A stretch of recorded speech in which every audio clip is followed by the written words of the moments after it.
anécdota tuya que es muy bella y es cómo eres el Lazarillo de tu padre, ¿cierto? Y que esa bella travesía en la vida te lleva a vivir el cine todos los días, a ser un habitante del cine, un cinéfilo. ¿Qué pasó ahí? Ah, claro, digamos, y lo he dicho muy públicamente, la primer gran forma de conocimiento que yo tuve fue el cine.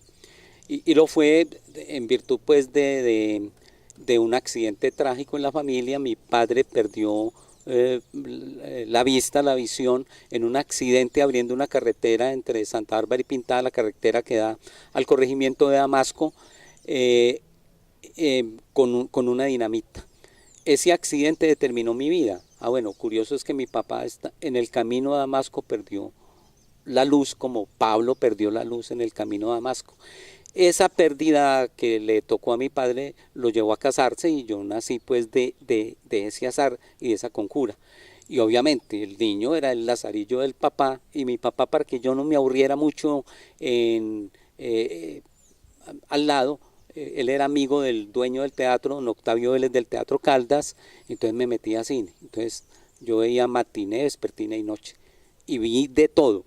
Obviamente las películas de esa época eran las mexicanas, los westerns del oeste, las películas romanas, pero ahí se fueron colando películas porque yo iba todos los días, que ahí se proyectaban, y eran películas de una dimensión distinta que yo no comprendí, pero empezaron a influir en mí. Y así Y pasó. eso cómo te lleva entonces de luego en la juventud, en la adolescencia, a tomar decisiones por qué formarse, por ejemplo, con todo ese trasigar, con todo lo que habías visto, escuchado, ¿qué empezó a calar en ti para definir el oficio Ah, en bueno, ese momento? sí. El cine fue la primera forma de conocimiento, pero también había otra cosa. Mi mamá era una persona muy letrada, había pretendido ser monja, y regresó a administrar una tienda de abarrotes de mi abuelo. Entonces ahí fue cuando conoció a mi papá. Ellos se casaron ciegos. Perdón, mi mamá no es que fuera ciega, sino que se encegueció de amor por mi papá, que era ciego. Bueno, y ellos iban a cine juntos, y mi mamá le narraba la película a mi papá, pero también le leía.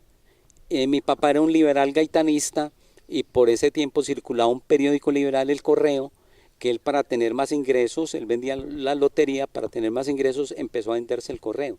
Entonces mi mamá empezó a enseñarme en el correo las primeras letras. Yo aprendí a leer y a escribir a los 5 años a través del correo y lo que mi mamá me leía. Eso, digamos, fue mi primer paso hacia un periodismo que ejercí mucho tiempo después.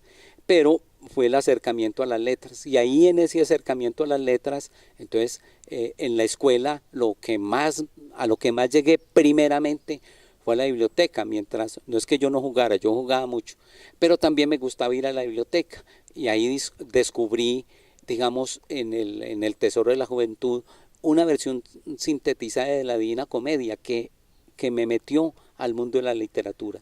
A partir de que yo conocí fragmentariamente lo de Dante Alighieri, yo seguí por el camino de la literatura.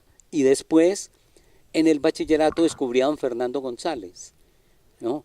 Porque los libros eran prohibidos, y como joven pues a uno le gustaba lo prohibido, y nos acercamos al viaje a pie, una cosa que nos asombró mucho. El maestro de escuela, el remordimiento.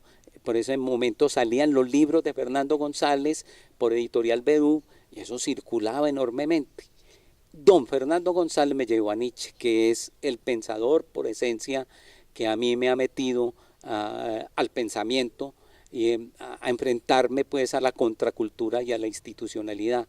Entonces ahí están trazados mis caminos: la filosofía, Sí. Fernando González, Nietzsche, la literatura y el periodismo. Y, Nacieron ahí.